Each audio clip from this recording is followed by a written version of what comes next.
So hello guys, today I welcome you all in part 2 video of our previously started series which was Indian architecture, sculpture and pottery. So without any further delay let's get into the video. So अभी जो है हम modern art and architecture की बात कर रहे हैं part 2 में. तो इसमें है with the advent of Buddhism and Jainism which were part of Shramana tradition the religious and social scenario of Gangetic valley began to undergo changes. तो हम देखते हैं कि जैसे जो बुद्धिज़्म और जैनिज़्म आया जो बेसिकली जो 6th सेंचुरी CE था तब से उसका एडवेंट हुआ है और वो शमन ट्रेडिशन का एक पार्ट था. तो उसके आने से एक रिलीजियस और जो सोशल चेंजेस हैं वो जो गैंगेटिक वैली रीजन था वहाँ पे हैं. अब जो शमन ट्रेडिशन क्या है, ये shaman tradition have a diverse range of believes ranging from. जो शमन ट्रेडिशन है इसमें हम कुछ बिलीव्स मानते हैं जो कि कुछ पॉइंट्स में है. लाइक फर्स्ट पॉइंट है एक्सेप्टिंग और denying the concept of soul. ये सोल का जो कंसेप्ट है ना ही उसको एक्सेप्ट करता है और ना ही उसको डिनाई करता है. ठीक है, लाइक साइंस के जैसे एक हम कहते हैं ना जो सुपर नेचुरल पावर्स होती हैं उस पर जो साइंस है हमारी उसके एक थोड़े मिक्सड से ही वो फैक्ट्स देते हैं कि वो हाँ भी नहीं करते कि भाई हाँ ये चीज़ें हैं और वो ना भी नहीं करते. ठीक है, कुछ इस टाइप से आप इस चीज़ को समझ सकते हैं आसानी से. सेकेंड पॉइंट आता है फिटालिज्म टू फ्री विल. फिटालिज्म मीन्स भाग्य पर भरोसा करना, है ना, वो जो कंसेप्ट होता है उसको बोलते हैं फिटालिज्म. थर्ड आता है idealisation of extreme asceticism to that of family life. जो वैराग्य होता है उसको अपना लेना. तो जैसे हम देखते हैं जो गौतम बुद्ध थे उन्होंने वैराग्य को अपना लिया था, वो अपना घर छोड़ के आ गए थे, है ना, जिसको हम महाभिनिष्क्रमण भी कहते हैं. और फिर फोर्थ आता है रिनंसिएशन. रिनंसिएशन मतलब त्याग करना, अपने जो जीवन है उसको उसके मतलब जो मोह माया वाला जो जीवन है उससे त्याग कर लेना और जंगलों में जाके एक वैरागी वाला जीवन व्यतीत करना. फिफ्थ पॉइंट आता है स्ट्रिक्ट अहिंसा means non violence. And six point आता है वेजिटेरियनिज्म, क्योंकि ये इनका एक बिलीफ होता है कि जो लिविंग क्रीचर्स होते हैं, जो लिविंग बींग्स होते हैं, वेदर वो एक एनिमल हो या फिर कोई प्लांट हो, किसी को भी हार्म नहीं करना चाहिए. हमें वेजिटेरियनिज्म अपनाना चाहिए. ठीक है, और आजकल वैसे भी ट्रेंड चल रहा है वीगन होने का. ठीक है, तो ओके. फिर आता है as both the religions were oppose to varna and jati system of Vedic age they gain patronage of the Kshatriya rulers who had grown very of Brahmanical supremacy. तो ये जो दोनों ये जो रिलीजन्स थे ये बहुत ज़्यादा खिलाफ थे. जो वर्ण और जो जाति सिस्टम था हमारे वैदिक एरा में उसके काफ़ी खिलाफ थे. तो ये जो पेट्रोनेज है, जो क्षत्रिय रूलर्स होते हैं उनके पेट्रोनेज लेते हैं, जिनका भी जो ब्राह्मणिकल सुप्रीमेसी थी उसको ज़्यादा वो बिलीव नहीं करते थे. As Mauryans establish their power, a clear demarcation can be seen of architecture and sculpture developed under state patronage and those that were developed by individual initiative. तो हम कुछ अभी देखते हैं कि जो कुछ सर्टेन आर्किटेक्चर और स्कल्पचर था मॉडर्न टाइम पीरियड में, तो हम उसके भी बात करने वाले हैं जो कि इंडिविजुअल बेसिस पे भी हुए थे और स्टेट बेसिस पे भी हुए थे. ठीक है, तो जो मॉडर्न आर्ट है इसको हम दो कैटेगरी में कैटेगराइज कर सकते हैं. जैसे मॉडर्न आर्ट है ये कोर्ट आर्ट आ रहा है और एक पॉपुलर आर्ट आ रहा है. जो कोर्ट आर्ट है ये कोर्ट इनिशिएटिव है और जो पॉपुलर आर्ट है ये एक इंडिविजुअल इनिशिएटिव है. तो जो कोर्ट आर्ट है इसमें हम पैलेसेस की जो आर्ट आते हैं उसको देख सकते हैं. जो पिलर्स होते हैं, जो स्तूपाज होते हैं, मेनली ये जो होते हैं मतलब इन पे हम कह सकते हैं कि कोई किंग है उसने अपने जो कोई वॉर मेमोरियल के रूप में बना दिया है जैसे उसको, या फिर अपने जो उसकी जिनोलॉजी है वो उसने मेंशन की हुई है. तो एक मतलब उस तरीके से बेसिकली इन चीज़ों को यूज़ करते थे, है ना. और जो पॉपुलर आर्ट है तो जो इंडिविजुअल इनिशिएटिव आता है तो वो केव पे अपने स्कल्पचर्स और आर्ट दिखा देते हैं या पॉटरी के थ्रू या स्कल्पचर के थ्रू. ठीक है, तो अभी जैसे ये जो था कि जो क्षत्रिय रूलर्स जो थे मौर्यन आर्ट के, तो इन्होंने बुद्धिज़्म और जैनिज़्म को पेट्रोनेज दी थी. तो इसको हम ऐसे समझ सकते हैं कि जो हमारे अशोका थे, अशोका द ग्रेट, उन्होंने बुद्धिज़्म को पेट्रोनाइज़ किया था और जो चंद्रगुप्त मौर्य था इन्होंने जैनिज़्म को पेट्रोनाइज़ किया था. ठीक है, और ये जो चंद्रगुप्त मौर्य हैं इन्हीं के टाइम पे जो है हमारे मेगास्थनीज भी आए थे जिन्होंने इंडिका बुक लिखी थी. ठीक है, इनके एडमिनिस्ट्रेशन के बारे में, इनके जो टाइम का एडमिनिस्ट्रेशन था उसके बारे में इन्होंने जो बुक लिखी थी. ठीक है, फिर हम आगे बात करते हैं कोर्ट आर्ट की. जैसे हमारा मॉडर्न आर्ट है तो उसके दो टाइप्स हैं, कोर्ट आर्ट और पॉपुलर आर्ट. तो फर्स्ट हम कोर्ट आर्ट की बात करते हैं. The Mauryan religion commissioned a large number of architectural works for political as well as religious reasons. तो जो मौर्यन जो रूलर्स थे उन्होंने जो आर्किटेक्चरल वर्क करे थे, इनके मेन पर्पस क्या थे? They were to serve political as well as religious purposes, ठीक है। और ये जो इस टाइप के जो वर्क्स होते थे इन्हें हम कहते थे कोर्ट आर्ट। इसमें भी आता है फर्स्ट पैलेसेस आते हैं, जैसे the Mauryan empire was the first powerful empire to come to power in India. तो जो फर्स्ट पावरफुल जो एम्पायर है हमारे इंडिया का, उसे हम मौर्यन एम्पायर को माना जाता है बेसिकली। इसकी जो कैपिटल थी वो पाटलिपुत्र में थी, और इनका जो पैलेस था वो उन्होंने बनाया हुआ था कुम्हराहर में। And the palaces at Kumhrahar were created to reflect the splendour of Mauryan empire. और जो भव्यता थी जो उनके एम्पायर की थी उसको दर्शाने के लिए ये जो इन्होंने कुम्हराहर का जो पैलेस है ये बनाया था। The palace of Chandragupta Maurya was inspired by the Achaemenid palace at Persepolis in Iran. और जो ये हमारा चंद्रगुप्त मौर्य का जो पैलेस था ये एक पैलेस से इंस्पायर्ड था जो कि था आर्केमेनिड पैलेसेस था ईरान में, जो परसेपोलिस है वहाँ पे, ठीक है। और wood was the principal basic building material. और जो उनका पैलेस था वो वुड से बना हुआ था, जो उसका बेसिक मटेरियल था वो वुड था। Megasthenes describe the palace as one of the greatest creation of mankind. तो जैसे मैंने बताया कि इनके टाइम पे, चंद्रगुप्त मौर्य के टाइम पे मेगास्थनीज आए थे, तो वो अपनी जो बुक है उसमें मेंशन भी करते हैं this palace as the greatest creation of mankind, ठीक है। तो थोड़ा भी जैसे हमने बीच बीच में मेगास्थनीज को एज मेंशन कर ही दिया है, तो इनके बारे में थोड़ा और बता देती हूँ कि जो मेगास्थनीज थे, he visited India at the time of Chandragupta Maurya and served as an envoy of Seleucus Nicator to his court। तो जो सेल्यूकस निकेटर था, जो जिसको हरा के जो हमारा चंद्रगुप्त मौर्य है, इन्होंने अपना जो एक तरीके से कह सकते हैं राज्य एस्टेब्लिश किया था, तो उनका एक इन्वॉय भेजा था उन्होंने, है ना। उनका एक तरीके से रिप्रेजेंटेटिव कह सकते हो या उनका दूत कह सकते हो, उनको भेजा था उन्होंने सेल्यूकस निकेटर का। किसको भेजा था उन्होंने? भेजा था मेगास्थनीज को, जिन्होंने इंडिया में आके बुक लिखी थी इंडिका, ठीक है। Similarly Ashoka's palace at Kumhrahar was a massive structure. जो अशोका का जो पैलेस था कुम्हराहर में वो भी एक मासिव स्ट्रक्चर है। और इसमें एक सेंट्रल पिलर है और ये 3 स्टोरीड वुडन स्ट्रक्चर है। तो आप सोच सकते हो ये अपने आप में कितना भव्य महल रहा होगा। द पैलेस वॉल्स पर decorated with carvings and sculptures. और जो इसकी जो वॉल्स थी उसको कार्विंग्स जो होती हैं, मतलब है ना, और जो स्कल्पचर्स होती हैं उनसे इसको डेकोरेट किया गया था, ठीक है। फिर नेक्स्ट जो कोर्ट आर्ट में आता है वो आता है पिलर्स। फर्स्ट आता है पैलेसेस, फिर आता है पिलर्स, ठीक है।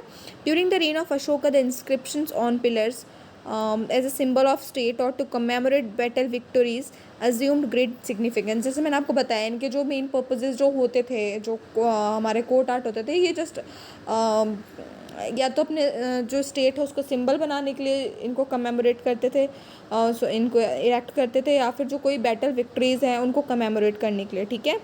इनका मेन जो पर्पस जो होता था पिलर्स का, पिलर्स पे जो इंस्क्रिप्शंस होता था उनका यही होता था। He also uses pillars to propagate imperial sermons as well. और इनका जो पर्पस होता था ये पिलर्स को बनाने का, ये जो इम्पेरियल sermons होते थे, है ना, इनको भी क्या बोलते हैं, प्रोपोगेट करने का कार्य होता था, ठीक है। तो मैं आपको बता दूं जो सरमन होता है इसका मतलब होता है उपदेश, ठीक है। फिर आता है on an average of 40 feet high the pillars were usually made of Chunar sandstone and comprised of shaft and capital. तो ये जो एवरेज हाइट होती थी 40 फीट्स की, जो पिलर्स होते थे इनको चुनार सैंडस्टोन से बनाया जाता था और इनमें शाफ्ट और कैपिटल लगाया जाता था, ठीक है। ये जो शाफ्ट और कैपिटल है आगे आपको समझ में आ जाएगा, एक डायग्राम के थ्रू मैं आपको एक्सप्लेन कर दूँगी। And a long shaft formed the base and was made up of a single piece of stone or monolith।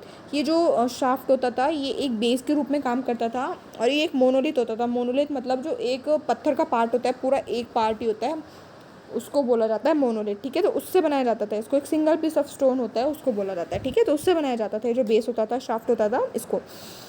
इसके टॉप में एक ये ले करते थे कैपिटल, उसको उस लेयर को बोलते थे कैपिटल। एक प्लेटफॉर्म टाइप का होता था, ये थोड़ा रेक्टेंगुलर टाइप का, या तो ये लोटस शेप का होता था या ये बेल शेप का होता था, ठीक है। द बेल शेप्ड जो कैपिटल्स हैं ये इंस्पायर्ड हैं ईरानियन पिलर्स से। और ये हाईली पॉलिश्ड होते हैं, लस्ट्रस होते हैं, ठीक है। ये जो पिलर्स होते हैं इनकी ये कुछ कैटेगरीज है कि ईरानियन जो पिलर्स हैं इनकी क्या कैटेगरीज वो कैरेक्टरिस्टिक्स हैं। तो वो हाईली पॉलिश्ड होते थे और लस्ट्रस होते थे। Above it there was a circular और rectangular base known as abacus on which an animal figure was placed. इसके ऊपर जो हमारा कैपिटल होता है इसके ऊपर एक एबेकस हुआ करता था, जो एक रेक्टेंगुलर बेस होता था जिसके ऊपर एक एनिमल फिगर होता था। तो इसके एग्जांपल्स हैं लौरिया नंदनगढ़ पिलर इन चंपारण और सारनाथ पिलर नियर वाराणसी। ये तो बहुत फेमस है सारनाथ का, तो ठीक है। तो अभी ये देखो, ये एक डायग्राम है, इसमें हम देख सकते हैं ये जो पिलर है कैसे बना रखा है। एक मोनोलिथ शाफ्ट है, एक जो सिंगल जो पीस है जो स्टोन का वो है लगा रखा है, उसके ऊपर एक इन्होंने हम कह सकते हैं ये एक या तो लोटस शेप का है या फिर बेल शेप का है जो इसका कैपिटल वाला हिस्सा है, ठीक है। फिर इसके ऊपर एक आता है रेक्टेंगुलर जो बेस है, उसको एबेकस बोलते हैं, जिस पे इन्होंने वो नॉर्थ इसमें जो नॉर्थ साइड है उसमें लायन बनाया होता है, साउथ साइड में बुल बनाया होता है, वेस्ट साइड में एक हॉर्स होता है और ईस्ट साइड में इसके होता है एक एलिफेंट। ये बेसिकली हमारा जो अशोक स्तंभ है तो वो ही है ये ना, और इसके ऊपर इन्होंने 4 लायंस बना रखे हैं, ठीक है। फिर इसके बाद में हम जो ये हमारा जो नेशनल एम्बलम है इसके बारे में थोड़े और पॉइंट्स डिस्कस कर लेते हैं। यहाँ पे बताया हुआ है, जैसे राइट में आप देख सकते हो एक ये कलर पिक्चर भी दी हुई है इन्होंने हमारे इसकी नेशनल एम्बलम की, जो कि अशोक स्तंभ है। और इसके बारे में इन्होंने बताया था abacus and the animal part of Sarnath pillar forms the official national emblem of India. जो एबेकस और जो एनिमल पार्ट है हमारा, जैसे बताया था ना, ये रेक्टेंगुलर जो होता है इसको एबेकस बोलते हैं, कैपिटल पार्ट ये ऊपर एनिमल वाला होता है और नीचे ये जो एक कह सकते हैं बेल टाइप का जो स्ट्रक्चर है इसको बोलते हैं, ठीक है। तो इस वाले को ये नेशनल एम्बलम ऑफ इंडिया हम मतलब घोषित किया गया है, ठीक है। In the abacus of Sarnath pillar 4 animals are shown representing 4 directions.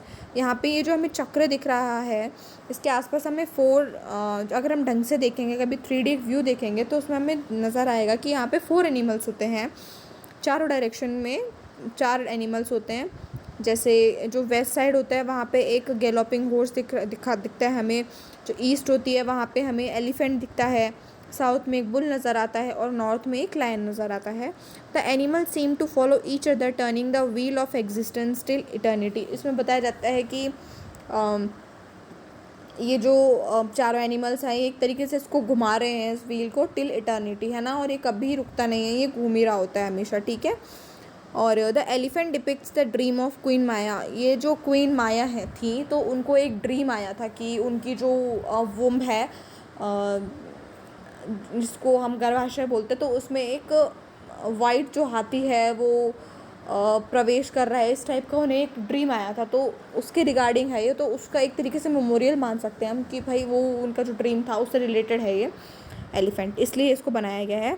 Where a white elephant entering her womb, the bull depicts the zodiac sign of Taurus. जो बुल है तो इसको हम साइन मानते हैं, हमारे जो टॉरस होता है, जो हमारी राशियाँ होती है, टॉरस वृषभ जो राशि होती है उसका जो हम कह सकते हैं जो सिग्नेचर जो एनिमल होता है वो हमारा यही होता है, बुल ही होता है, ये उससे रिलेटेड है। और जो टॉरस है इसमें जो इस मंथ में जो बुद्धा है उनका जन्म हुआ था। और जो हॉर्स है ये रिप्रेजेंट करता है कंथका को, जिस पे बैठकर जो हमारे बुद्धा हैं उन्होंने अपने प्रिंसली लाइफ से वो उन्होंने अपने घर को छोड़ दिया था, उन्होंने त्याग दिया था, तो उनका जो घोड़ा था उसका नाम था कंथका। और जो लायन है वो जो अटेनमेंट ऑफ एनलाइटनमेंट हो जाता है उनको, है ना, तो उसको बोला जाता है। फिर आता है in the national emblem of India the word Satyameva Jayate from Mundaka Upanishad meaning truth along triumphs are inscribed below the abacus in Devanagari script. तो जो हमारा जो सत्यमेव जयते लिखा हुआ होता है हमारे नेशनल एम्बलम पे, जिसका मतलब होता है सत्य की ही जीत होती है, ये लिया गया है मुंडक उपनिषद से, और ये यहाँ इसमें लिखा हुआ है देवनागरी स्क्रिप्ट में, ठीक है। जो हिंदी की जो स्क्रिप्ट है वो है देवनागरी स्क्रिप्ट जैसे और जो हमारी ये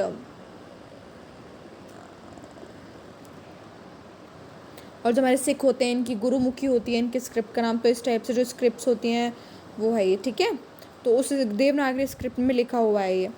the capital is crown by the wheel of the law, धर्म चक्र, और जो कैपिटल है इस ये एक जो धर्म चक्र है उससे इसको एक तरीके से क्राउन किया गया है जो बीच में होता है हमारा, ठीक है।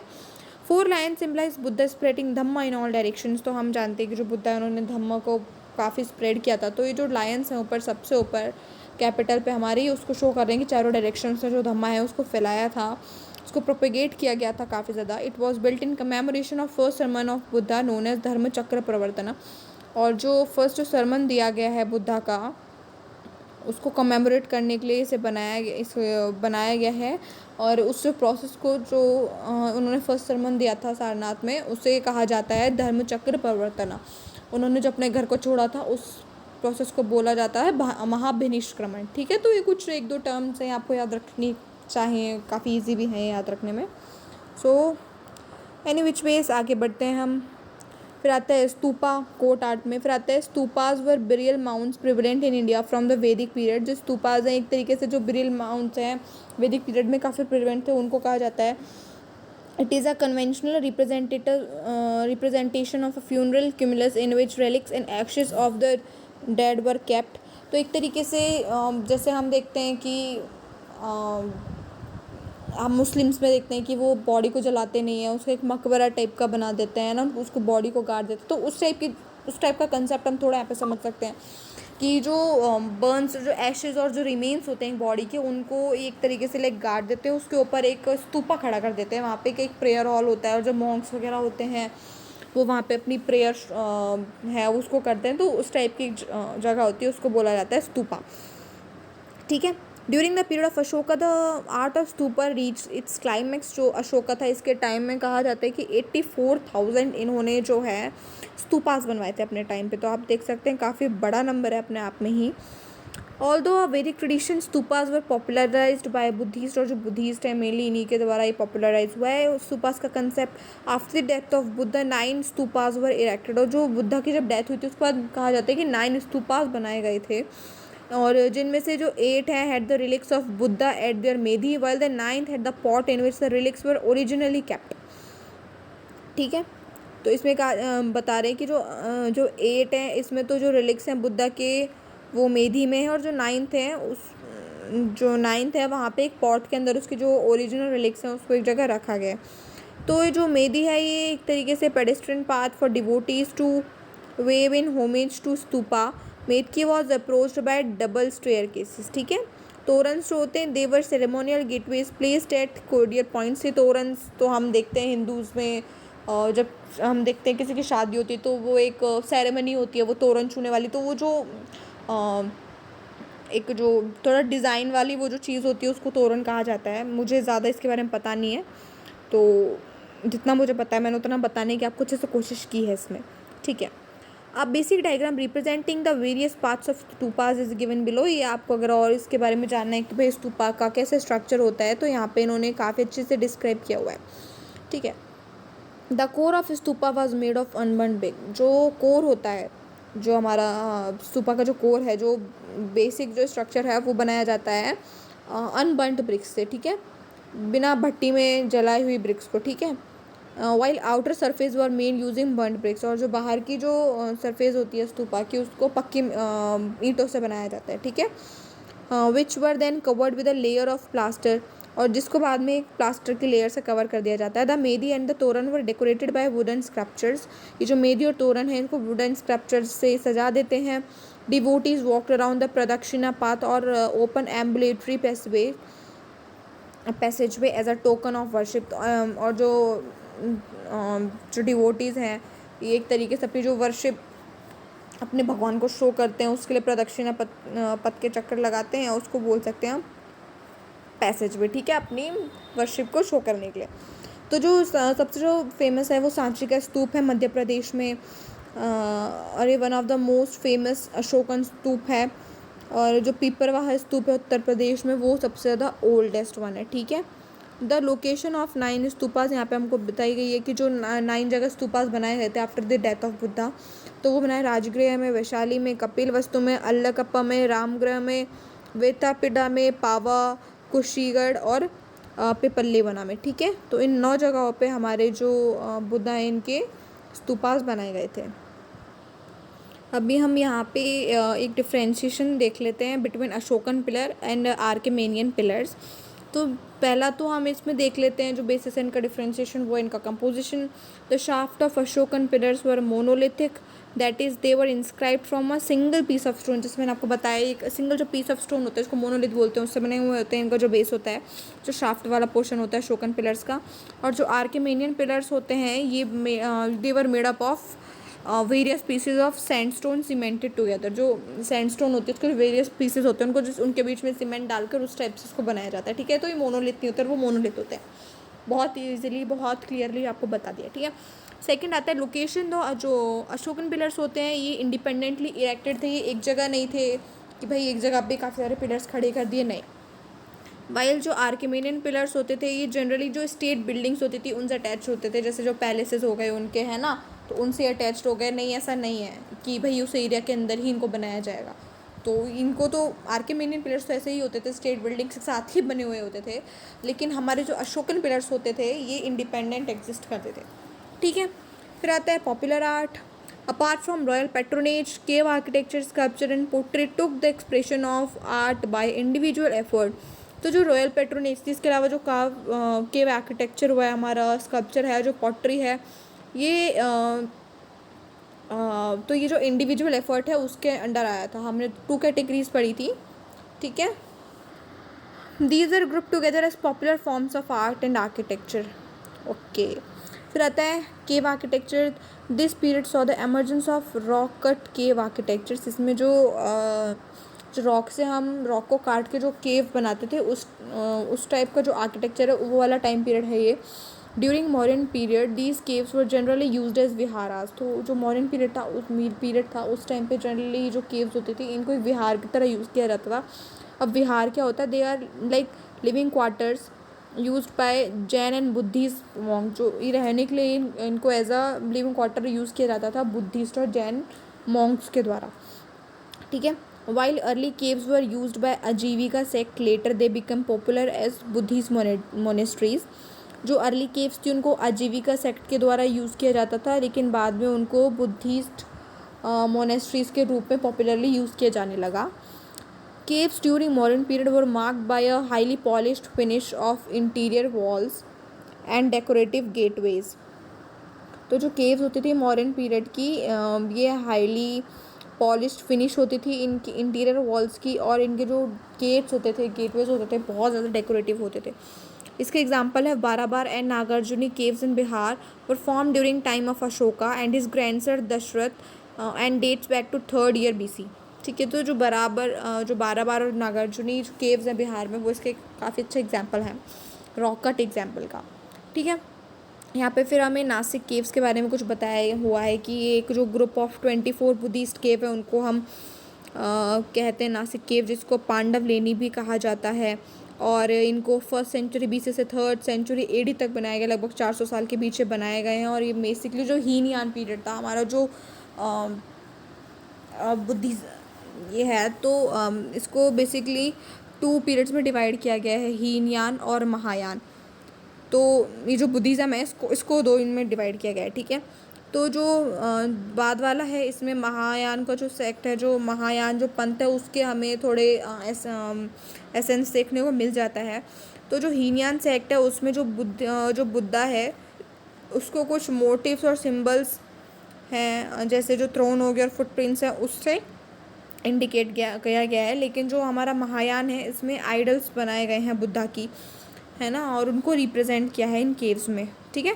तो महायान बुद्धिज़्म में तो एक तरीके से इन्होंने आइडल्स को यूज़ करा है, और जो अपना हीनयान है इसमें इन्होंने जो मोटिव्स हुआ करते थे कुछ और जो सिंबल्स हुआ करते थे इनको यूज़ किया है। और ये जो साइट है यहाँ पे हम देख सकते हैं एक excellent system of water management हमको मिल जाता है, और यहाँ पे हमको वाटर टैंक्स भी देखने को मिल जाते हैं, ठीक है। फिर नेक्स्ट आता है स्कल्पचर्स। तो स्कल्पचर्स प्राइमरीली यूज़ किए जाते थे जो स्तूप होते थे उनके डेकोरेशन के लिए, तोरण में और जो मेदी है उसमें। और ये रिलीजियस एक्सप्रेशन को रिलीजियस जो एक्सप्रेशन है उसे करते थे। और जो टू फेमस स्कल्पचर हैं मौर्यन पीरियड की, वो हैं यक्ष और यक्षी, ठीक है। इनको एक तरीके से यूज़ किया जाता था as an object of worship related to all three religions. Prominent religions उस टाइम पे थे हमारे, जैनिज़्म, हिंदुज़म और बुद्धिज़्म, यही थे। तो उन्हीं को एक तरीके से ऑब्जेक्ट ऑफ वर्शिप की तरह यूज़ किया जाता था। और जो अर्लीस्ट मेंशन ऑफ यक्षी है वो हमें सिलापदिक्करम, जो एक तमिल टेक्स्ट है, जो कि हमारा एक संगम ही जाया था साउथ इंडिया में, जो कि वहाँ की जो लिटरेचर है उसको काफ़ी ज़्यादा इन्फ्लुएंस किया था। उसमें एक तोलादीपकम नाम से भी एक बुक थी, वो भी जो तोलादी कपियर ने लिखी थी, उससे काफ़ी फेमस हुई थी। तो इसके 3 संगम्स हुए थे, ठीक है। तो जो अर्लीस्ट मेंशन है यक्षी का वो इस बुक में है, शिलादीपक्रम में। और सिमिलरली जो ऑल तीर्थंकर्स हैं वो भी यक्षी जो है इससे एसोसिएटेड है, ठीक है। फिर नेक्स्ट पॉइंट आ जाता है हमारा पोट्री का। तो यहाँ पे हमको फ़ोटोज़ भी दी हुई हैं कि जो लेफ़्ट है ये यक्षी स्कल्पचर है और जो राइट है वो यक्षी स्कल्पचर है। फिर पॉटरी के बारे में बताया है कि जो पॉटरी है मौर्यन जो पीरियड था उसमें इसे रेफ़र किया जाता था as a northern black polished pair. तो ये जो पॉटरी हुआ करती थी इसे हम बोलते थे नॉर्दर्न ब्लैक पॉलिश वेयर। और इसके जो कैरेक्टरिस्टिक्स हुए वो ये होते थे कि ब्लैक पेंट का यूज़ किया जाता था, इसकी जो फिनिश होती थी वो हाईली लस्ट्रस हुआ करती थी, और इसको बेसिकली लग्जरी जो आइटम्स हैं उसमें ही यूज़ किया जाता था। और ये जो टाइप की पॉटरी है इसे हाईएस्ट लेवल ऑफ पॉटरी भी कहा जाता था। किसको? नदर्न ब्लैक पॉलिश वेयर होती है, इसको हाईएस्ट लेवल ऑफ पॉटरी भी कहा जाता था। अब यहाँ पे हम मौर्यन के बाद में पोस्ट मौर्यन आर्ट की भी थोड़ी बात कर ही लेते हैं। After decline of Mauryan empire in 2nd century BC, small dynasties sprang up in various part of India, ठीक है। जो सेंचुरी BC थी इसमें मौर्यन जो एम्पायर उसका डिक्लाइन हो गया था, तो वहाँ पे हमें कुछ स्मॉल डायनेस्टीज़ देखने को मिल जाती हैं अदर पार्ट्स ऑफ इंडिया में, जिनमें से जो शुंगा, कण्वा, कुषाण और जो शाका डायनेस्टीज़ थी मेनली नॉर्थ में हमें इवॉल्व होती हुई दिख जाएंगी। और जो सतवाहन, इक्ष्वाकुज, अभिराज और जो वकतकाज हैं ये सदर्न और वेस्टर्न जो इंडिया है यहाँ पे इन्होंने प्रोमिनेंस अपनी जमाना शुरू कर दिया था। सिमिलरली जो हम देखते हैं रिलीजियस सीन्स और the emergence of Brahmanical sect, जो ब्राह्मणिकल जो सेक्ट है बीच में हमने देखा था कि जो ब्राह्मणिज़्म है इसमें जो कुछ वर्ण सिस्टम और जो जाति सिस्टम आ गया था उस वजह से बीच में इसका एक डाउनफॉल शुरू हो गया था। बट इसके बाद में हम देखते हैं कि जो पुष्यमित्र शुंगा जो है, शुंगा डायनेस्टी के बेसिकली इन्होंने काफ़ी ज़्यादा हेल्प की है जो ब्राह्मणिकल जो है हमारा जो सेक्ट है इसको और ज़्यादा अप करने में, ठीक है। तो इसमें जो सेक्ट थे बेसिकली वो शैवाइट्स थे, वैष्णवाइट्स थे और शक्ताइट्स थे। शैवाइट्स जो शिव भक्ति करते हैं, वैष्णवाइट जो भगवान विष्णु की भक्ति करते हैं, और शक्ताइट्स जो माता की भक्ति होती है उसमें जो बिलीव करते हैं, ठीक है। Art of this period started reflecting changing socio political scenario as well. अब जब हम देख रहे हैं कि इतने सारे जब डायनेस्टीज़ आ रहे हैं तो फॉर ऑब्वियस रीजंस पॉलिटिकल और सोशल जो चेंजेस हैं हमें हमारी सोसाइटी में देखने को आराम से मिल जाएंगे। Architecture in form of rock cut caves and stupas continued, लेकिन जो रॉक कट केव्स थी और जो स्तूपास थे वो हमें अभी इस टाइम में भी देखने को मिल रहे हैं। They still continued with each dynasty is introducing some unique features of their own. और ऑब्वियस सी बात है कि खुद को दूसरों से थोड़ा सा अलग दिखाने के लिए ये जो होती थी रॉक कट जो केव्स होती थी और जो स्तूपास, इसमें सब डायनेस्टीज अपना अलग अलग कुछ फीचर्स लेके आते थे, ठीक है। Similarly different school of sculpture emerge, जो डिफरेंट स्कूल ऑफ स्कल्पचर थे और जो आर्ट थे वो उभर के सामने आए हैं। और इनका जो था ये क्लाइमैक्स वाला फेज चल रहा था पोस्ट मौर्यन पीरियड में इन स्कूल्स का, ठीक है। तो जो आर्किटेक्चर है यहाँ पे हम बात करते हैं रॉक कट केव्स की। Construction of rock caves continues as in Mauryan period. However this period saw the development of 2 kinds of rock caves. इसमें जो पोस्ट मॉडर्न जो पीरियड है उसमें हम 2 टाइप के देखेंगे रॉक केव्स भी। एक है चैत्य और दूसरी है विहार।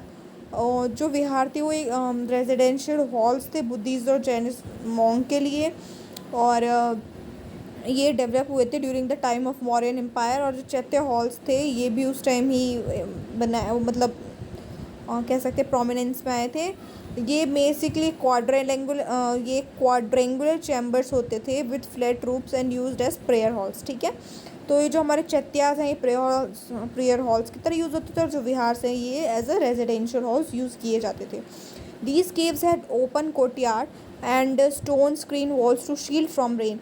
तो ये जो होते थे ना केव्स, इनका जो कोर्टयार्ड होता था वो तो ओपन होता था, लेकिन जो इनर साइड है उसको बचाने के लिए रेन वगैरह से उसको शील्ड किया जाता था स्टोन स्क्रीन से, ठीक है।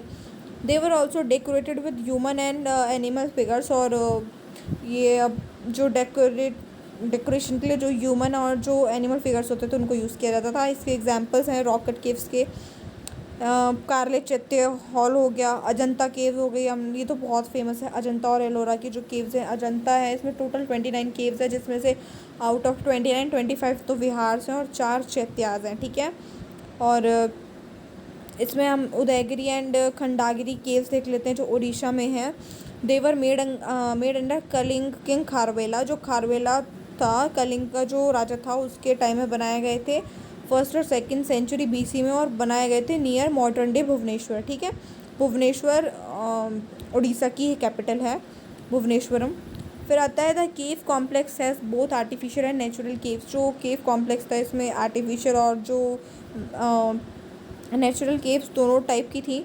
They were possibly carved out as residence of Jain monks. इन्हें बेसिकली जैन जो मॉन्क्स होते थे उनके रेजिडेंशियल एरिया की तरह यूज़ किया जाता था। There are 18 caves in Udayagiri and 15 in Khandagiri, ठीक है।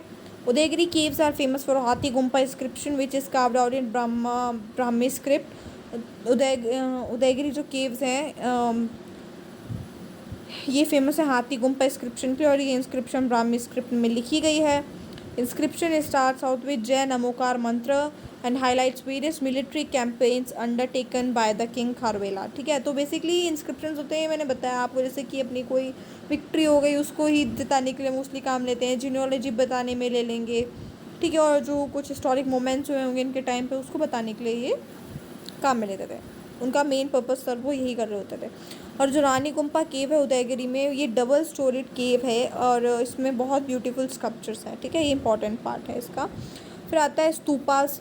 Stupas became larger and more decorative in in post modern empire. Stone was increasingly use in place of woods and brick. हम देख रहे थे पहले स्तूपास वुड के होते थे, अब यहाँ पे they started using wood and BRICS.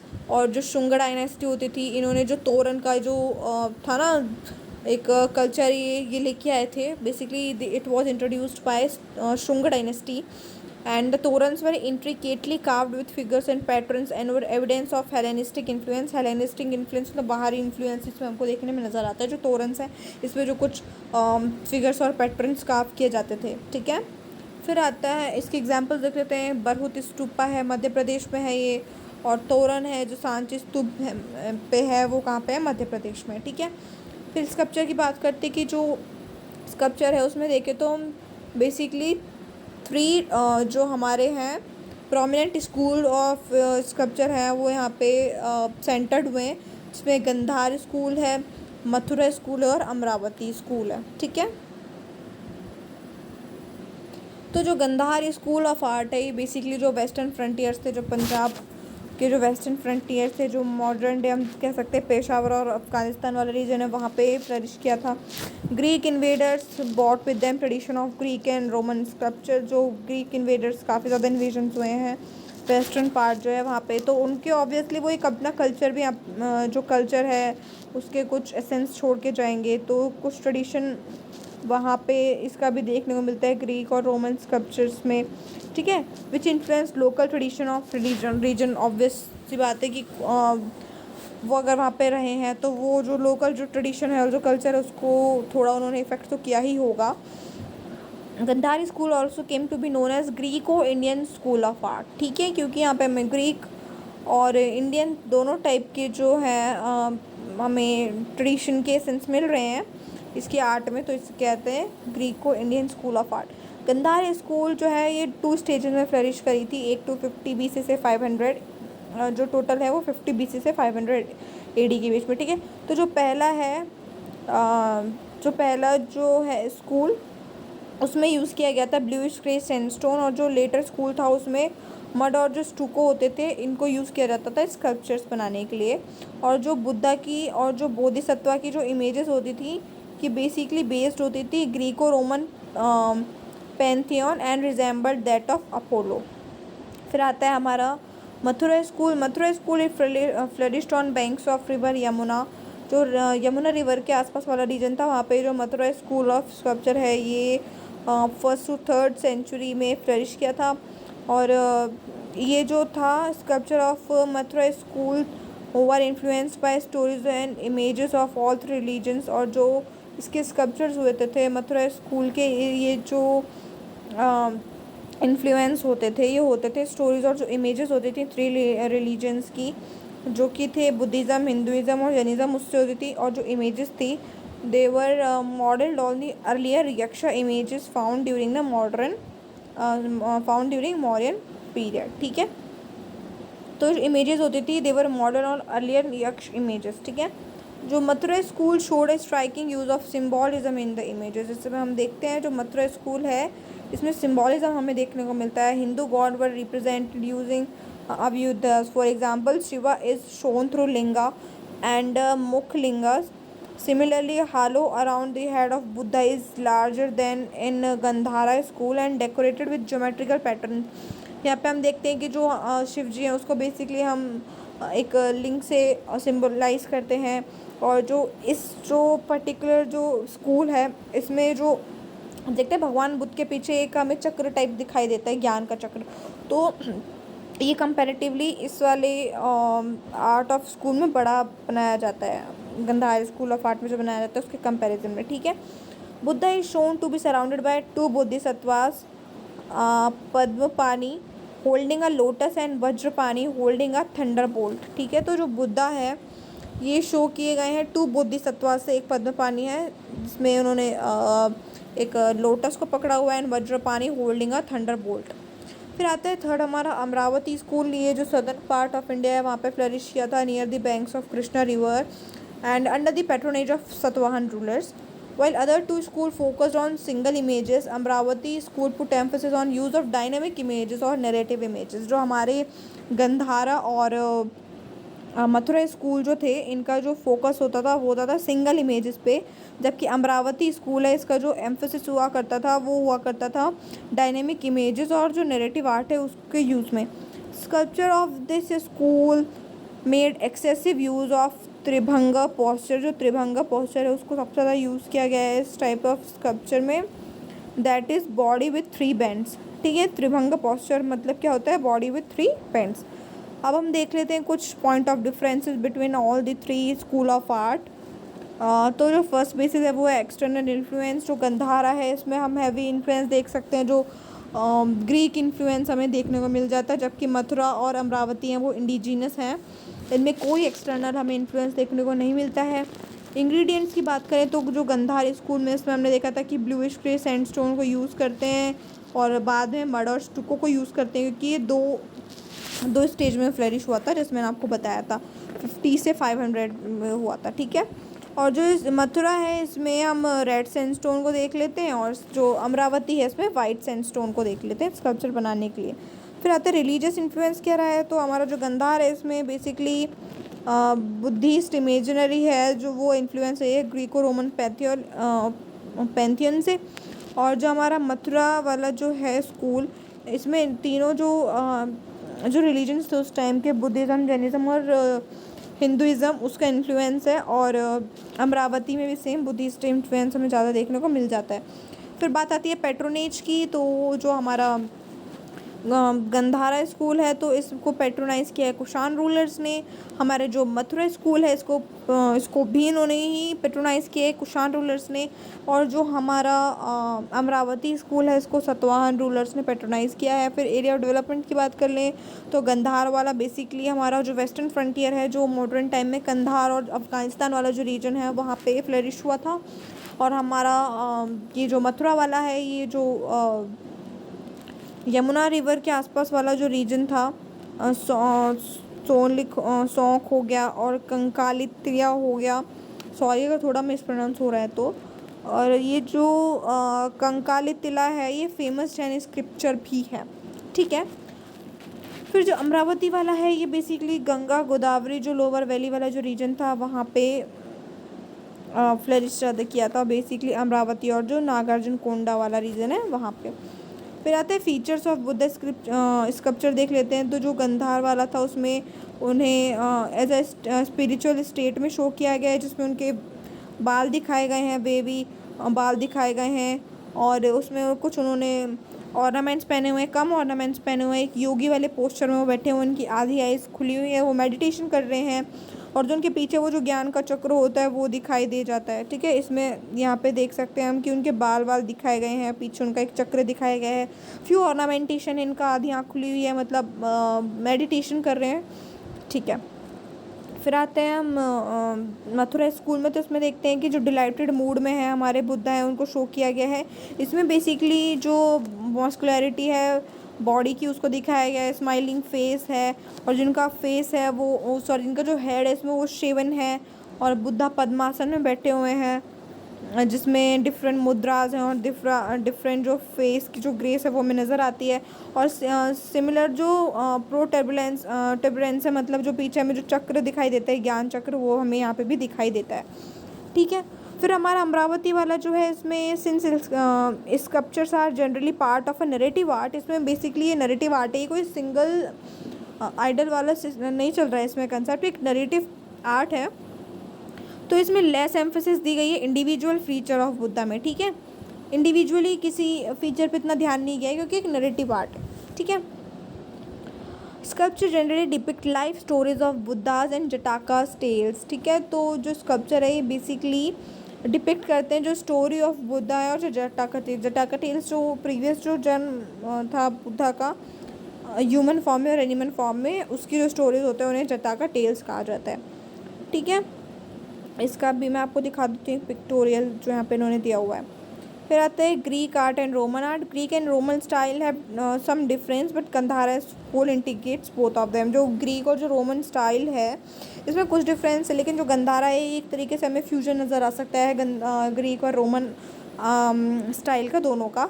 Idealistic style of Greek is reflected in the muscular depiction of God's.